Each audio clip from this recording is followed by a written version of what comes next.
Good evening, स्वागत है आपका हॉट स्टॉक्स के एक और ब्रेक फ्री एडिशन में। और विदाउट ब्रेक हम लेंगे आपके सवालों का जवाब और हमारे एक्सपर्ट भी हमारे साथ जुड़े हैं आपके तमाम क्वेरीज का जवाब देने के लिए। लेकिन सबसे पहले मार्केट पर अपडेट ले लेते हैं। आज बाजार में चौथे दिन कमजोरी हावी थी।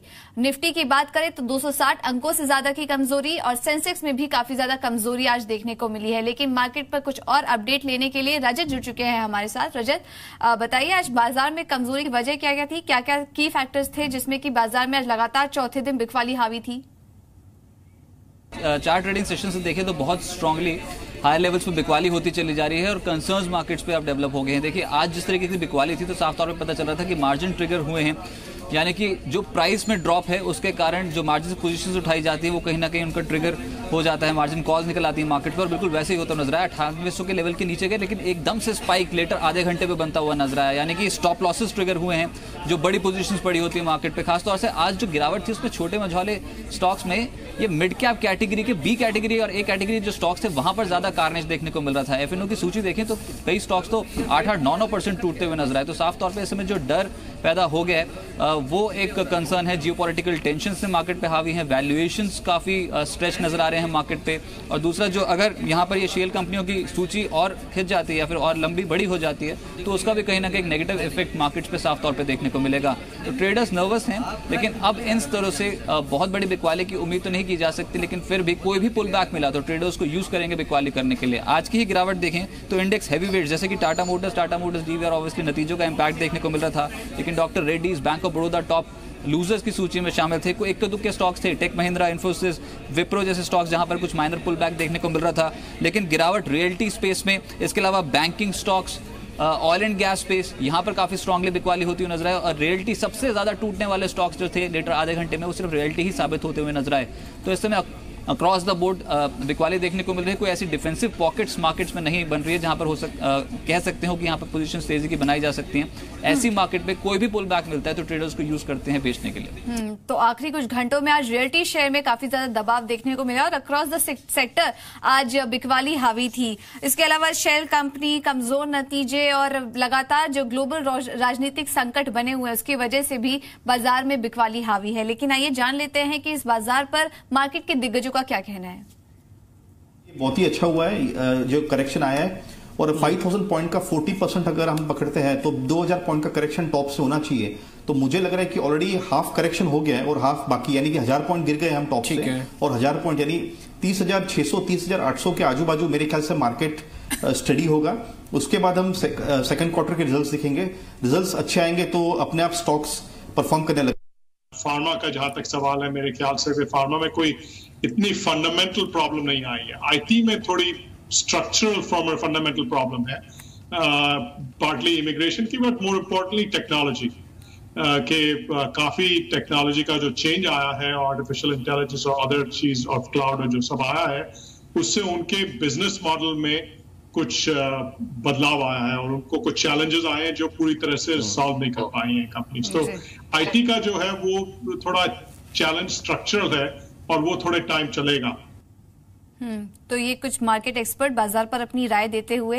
लेकिन आज की इस चर्चा में आशीष केलकर भी हमारे साथ जुड़ चुके हैं। आशीष, गुड इवनिंग टू यू। सबसे पहले तो ये बताइए कि अब लगातार बिकवाली हावी है इस मार्केट में, तो ऐसे में आपकी रणनीति क्या होगी जब कल बाजार खुलेंगे और रिजल्ट पैक डे काफी है, कल एसबीआई, बीओबी जैसे बड़े बैंकों के नतीजे भी हैं, तो कल के लिए जब बाजार खुलेगा तो कल की रणनीति क्या होगी? निफ्टी पर आप क्या कॉल लेंगे? निफ्टी के ऊपर मैं एक लेवल वॉच करूंगा और वो रहेगा जहां से आज रिकवरी हुई है, वही लेवल रहेगा 9780 का। अगर 9780 के नीचे मार्केट थोड़ा देर भी टिकता है तो मैं मानता हूं कि वहां पे शॉर्ट पोजीशन में ले लूंगा, और उस केस में मैं मेरा लक्ष्य जो रखूंगा वो होगा 9720 9700 का। क्योंकि उसके बाद अगर मैं जनवरी 2017 का बॉटम और जून 2017 का बॉटम अगर कनेक्ट करता हूं तो एग्जैक्टली ट्रेंड लाइन वहां पे ही आके रुकती है, जो कि लेवल है आज का जहां से मार्केट रिकवर हुआ था। तो अगर ये लेवल टूट जाती है, अगर ये ट्रेंड लाइन को मार्केट तोड़ता है तो डेफिनेटली और एक सीधा सेलिंग प्रेशर आता हुआ दिखाई देगा। तो 9780 के नीचे मैं शॉर्ट पोजीशन लूंगा। उस केस में मेरा लक्ष्य रहेगा 9720, 9700 और ऊपर मैं स्टॉप लॉस इस पर्टिकुलर ट्रेड के लिए 9820 का मैं स्टॉप लॉस लगाऊंगा। तो 9820 का स्टॉप लॉस और 9720 का टारगेट, ये कॉल निफ्टी पर। चलिए, वक्त है कुछ दर्शकों को भी शो में शामिल करने का, लेकिन सवाल पूछने का तरीका पहले हम आपको बता देते हैं। आप हमारे टोल फ्री नंबर पर कॉल कर सकते हैं जो लगातार आपके स्क्रीन पर फ्लैश हो रहे हैं, उस नंबर पर आप हमें कॉल करिए। और इसके अलावा व्हाट्सएप और फेसबुक के जरिए भी आप हमसे सवाल पूछ सकते हैं। पहले दर्शक हमारे साथ दिल्ली से जुड़े हैं, मनोज जी ने हमें कॉल किया। Manoj ji, good evening. Good evening ma'am ji, पूछिए, क्या सवाल है आपका? मैं आइनॉक्स विंड लिया हूँ 200 शेयर 211 के भाव पे 6 महीने हो गए, कब तक होल्ड कर सकता हूँ इसे? आशीष जी, इन्होंने आइनॉक्स विंड के शेयर्स लिए थे, 6 महीने से पोजीशन बनी हुई है। अभी आगे के लिए आप क्या रणनीति सुझाएंगे इन्हें? आइनॉक्स विंड का अगर हम चार्ट देखते हैं तो continuously lower top lower bottom बनाते हुए ही ये स्टॉक चल रहा है। और अगर आज का हम ट्रेडिंग सेशन देखते हैं तो जिस तरह की बिकवाली हमने देखी है, जिस तरह के वॉल्यूम के साथ हमने बिकवाली देखी है, तो मैं मानता हूं कि यहाँ पे इनको बने रहने की अगर मैं सलाह देता हूं तो वो सटीक सलाह नहीं होगी। तो मैं इनको एग्जिट होना जल्दी एग्जिट होना चाहिए ये रिकमेंड करूंगा, क्योंकि जिस तरह का ब्रेकआउट यहाँ पे मिला है मैं मानता हूँ कि इसका लक्ष्य चार्ट के ऊपर जो दिखाई दे रहा है वो है करीबन 98 रुपीज का। तो निकल जाना ही बेहतरीन रहेगा, नहीं तो लॉस बढ़ने की संभावना है। तो इस लेवल पर निकल जाने की राय, और आज भी काफी ज्यादा कमजोरी थी, 10% की कमजोरी आइनॉक्स विंड में देखने को मिली थी, तो इस लेवल से एग्जिट करने की राय होगी, वरना आपको और ज्यादा नुकसान इस स्टॉक में झेलना पड़ सकता है। अगले कॉलर हमारे साथ हाजीपुर से जुड़े हैं, रूपक जी ने हमें कॉल किया है। जी रूपक जी, नमस्कार। नमस्कार मैडम जी, पूछिए, क्या जानना चाह रहे हैं आप? हाँ मैडम, मेरा ये हुडको लिया हुआ है 500 क्वांटिटी, 96 का रेट है। ओके। और टाटा मोटर लिया हुआ 466 का रेट है। टाटा मोटर्स लिया? हाँ मैडम। टाटा मोटर्स आपने किस लेवल पर लिया है? 466 पे। 466 पे टाटा मोटर्स लिया है, ओके। और एक डी लिंक है 200 क्वांटिटी 107 पे। तो क्या करना चाहिए मैडम? मैं 1 ईयर तक रुक सकता हूँ, उसमें कोई इशू नहीं है। तीनों ही शेयरों में आप 1 साल के लिए रुक सकते हैं? हाँ मैडम। हाँ। डीलिंग का एक बार भाव बताएंगे, आपने किस लेवल पर लिया था? 107 मैडम। ओके। 3 सवाल हैं इनके, टाटा मोटर्स, एक तो हुडको पे इनकी ये राय जानना चाह रहे हैं, और एक डीलिंग। टाटा मोटर्स में तो 466 के लेवल की खरीदी, लेकिन नतीजे आने के बाद आज काफी ज्यादा कमजोरी टाटा मोटर्स के शेयर में देखने को मिली है, और डीलिंक में भी इनको नुकसान हो रहा है। 168 पे इन्होंने लिया था और इस वक्त 90 के आसपास ये चल रहा है, और हुडको में भी इनको नुकसान हो रहा है। आशीष, क्या राय देंगे आप इन्हें? 1 साल के लिए और बने रह सकते हैं?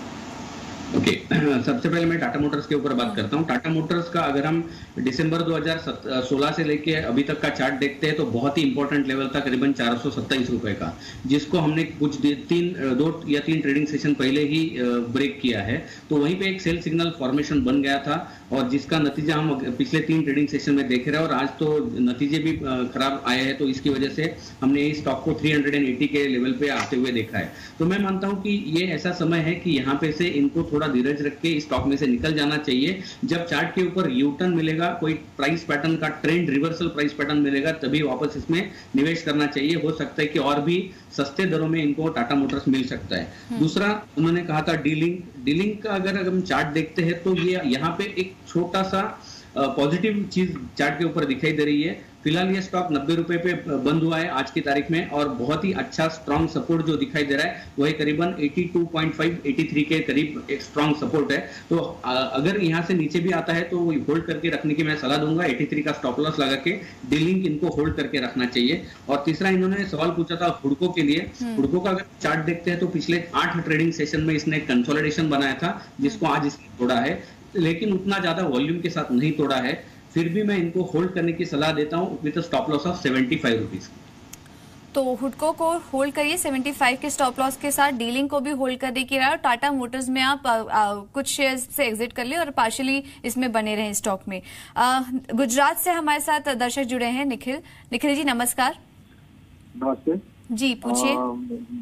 हाँ मैडम, मेरा सवाल है, मैंने आरईसी लिए है हाल ही में 76 पे। ये कब लिया था आपने आरईसी? अभी 2 दिन चले मैडम, कल ही लिया 176 पे।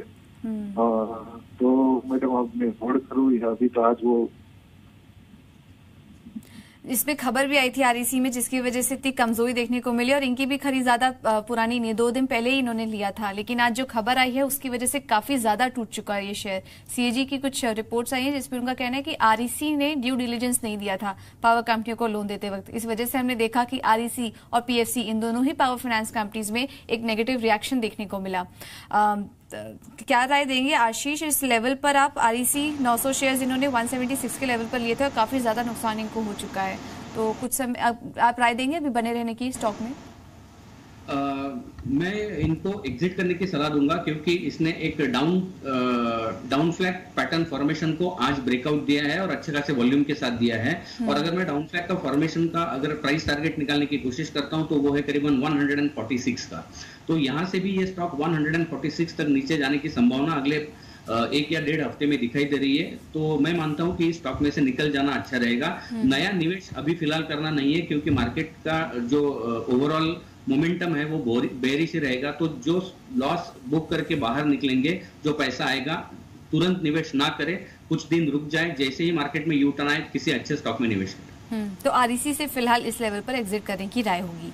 अगला मैसेज हमें आया है व्हाट्सएप के जरिए कोचिंग से, सुधी जी का मैसेज है हमें और इनका जो सवाल है वो डॉक्टर रेड्डीज पर है।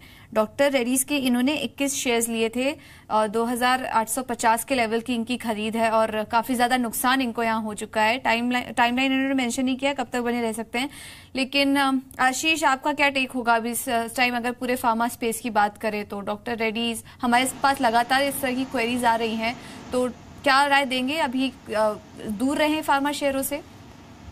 बेसिकली मिक्स है। ओवरऑल फार्मा शेयर्स की अगर हम बात करते हैं तो बेरिश सेंटीमेंट बहुत ही ज्यादा है। अगर हम पर्टिकुलरली डॉक्टर रेड्डीज की बात करते हैं तो ये स्टॉक करीबन 2800 रुपए से लेके अभी करीबन 1980-1950 के लेवल पे आते हुए देख रहे हैं हम लोग। तो मैं मानता हूं कि ऐसे स्टॉक में से निकल जाए, जब भी कोई पुल बैक आता है तो इस स्टॉक में से निकल जाना चाहिए। अगर इनको फार्मा में ही अगर निवेश करना है तो मैं मानता हूं कैडिला हेल्थ केयर एक ऐसा स्टॉक है कि जो बहुत ही अच्छा बेहतरीन प्रदर्शन करता हुआ नजर आ रहा था, लेकिन फिर भी पिछले 4 ट्रेडिंग सेशन में इस स्टॉक ने करीबन 550 से लेके 460 तक नीचे एक डाइव दिया है। तो एक अच्छा स्टॉक है, यहाँ पे खरीदारी की जा सकती है। तो डॉक्टर रेड्डीज में से निकल जाए और कैडिला हेल्थ केयर में निवेश कर सकते हैं। तो डॉक्टर रेड्डी से एग्जिट करने की राय, उसके बदले आप कैडिला में निवेश कर सकते हैं।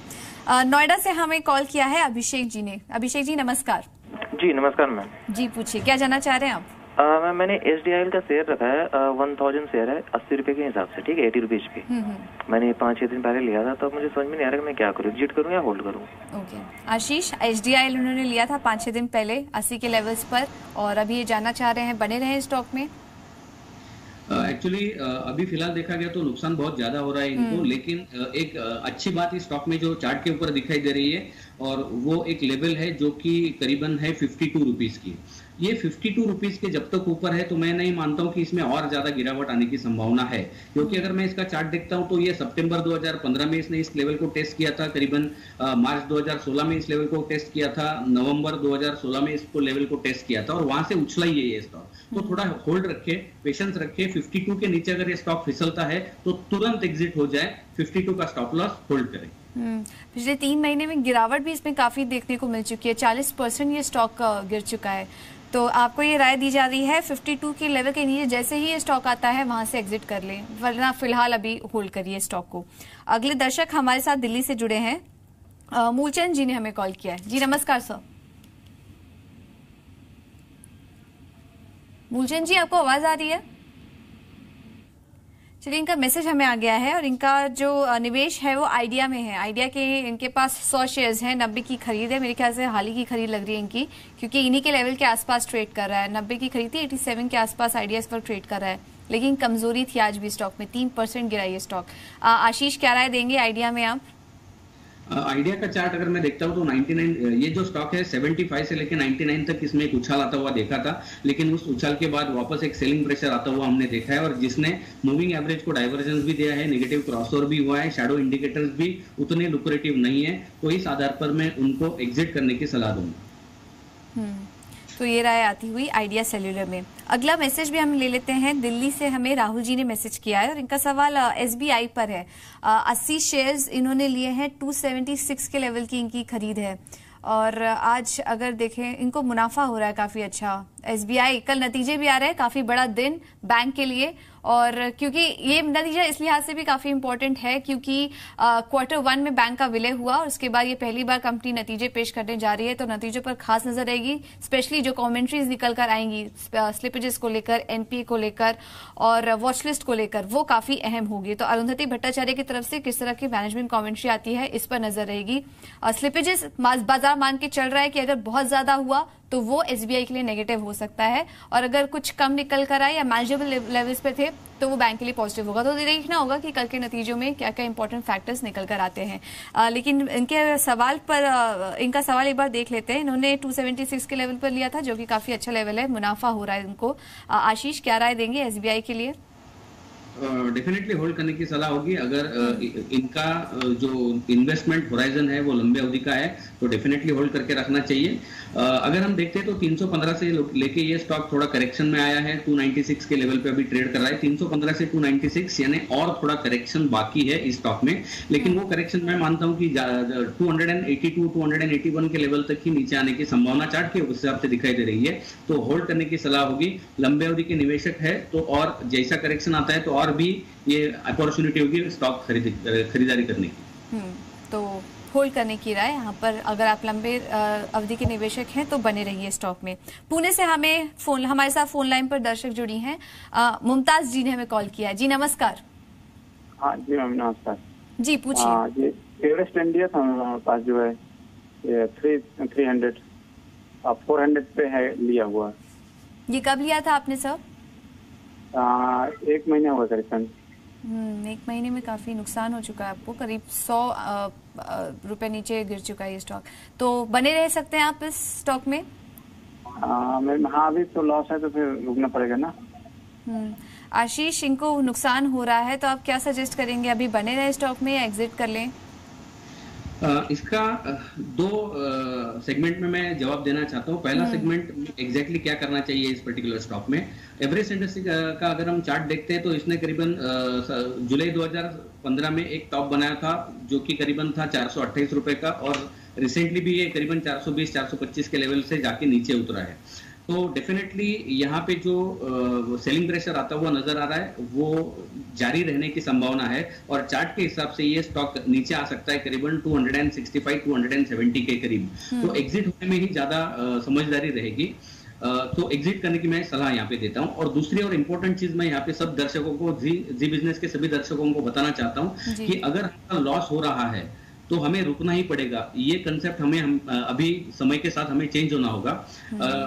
मार्केट में एक सेइंग है, if we don't book a small loss sooner और later we have to book a mother of all losses. तो जब छोटा लॉस होता है तभी बाहर निकलना अच्छा होता है, नहीं तो बाद में ज्यादा लॉस होने की संभावना है। तो इस आधार पर मैं इनको एग्जिट करने की सलाह दे रहा हूँ। पॉइंट टेकन सर, बहुत इंपॉर्टेंट पॉइंट आपने कहा। अभी हमारे ये दर्शक कह भी रहे थे कि अगर नुकसान हो रहा है तो रुकना ही पड़ेगा, ये जरूरी नहीं है, छोटा सा भी नुकसान हो रहा है तो निकल जाए उस स्टॉक से। और हम बार बार अपने दर्शकों को कह रहे हैं कि स्टॉप लॉस जरूर मेंटेन करके रखें और कोशिश करें कि अच्छे स्टॉक्स और फंडामेंटली जो साउंड कंपनीज हैं वहां पर निवेश करें, लंबे समय के लिए बने रहे। हमारे पास काफी सारे दर्शक ऐसे भी आते हैं जिन्होंने बहुत छोटे अमाउंट में वो शेयर लिया था और अच्छा खासा नुकसान इनको लंबे समय में हो चुका है। तो ये कुछ राय आती हुई आशीष की तरफ से। चलिए दिल्ली चलते हैं। दिल्ली से हमें हरीश जी ने कॉल किया है। हरीश जी नमस्कार, पूछिए कौन सा शेयर है आपके पास? हाँ नमस्कार जी। जी नमस्कार। मेरे पास महानगर गैस के 35 शेयर हैं जो मैंने 421 में लिए थे। 421 में लिए थे आपने? हाँ जी हाँ जी। Okay sir, congratulations. हम बात ही कर रहे थे अभी। ये शेयर लिया कब था आपने?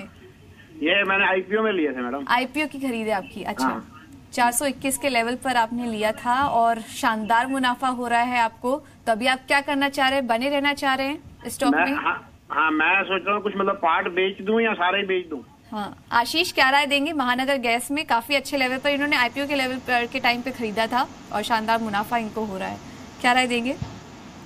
डेफिनेटली मैं इनको होल्ड करने की सलाह दूंगा, लेकिन एक स्ट्रिक्ट स्टॉप लॉस के साथ। अगर ये लेवल हम देखते हैं तो करीबन 930 रुपए के लेवल है, 930 की लेवल है कि जो बहुत ही इंपॉर्टेंट सपोर्ट इस स्टॉक के लिए मानी जाएगी। अगर यहाँ पे 930 के यहाँ पे ये स्टॉक, उसके नीचे ये स्टॉक निकलता है तो इनको 50% जो उनके पास क्वांटिटी है वो बेच देना चाहिए और 50% क्वांटिटी होल्ड करके रखना चाहिए और लंबे अवधि की तरफ। ये बहुत ही अच्छा एग्जांपल है कि जहां पे एक इन्वेस्टर है कि जिसने अपना लॉस मिनिमाइज नहीं किया है और दूसरा एक इन्वेस्टर है जिसने अपना प्रॉफिट मैक्सिमाइज किया है। So the important thing is you need to minimize your losses and maximize your profits. Right. चलिए यूपी से हमारे साथ दर्शक जुड़े हैं, अभिषेक जी ने हमें कॉल किया है। जी पूछिए सर।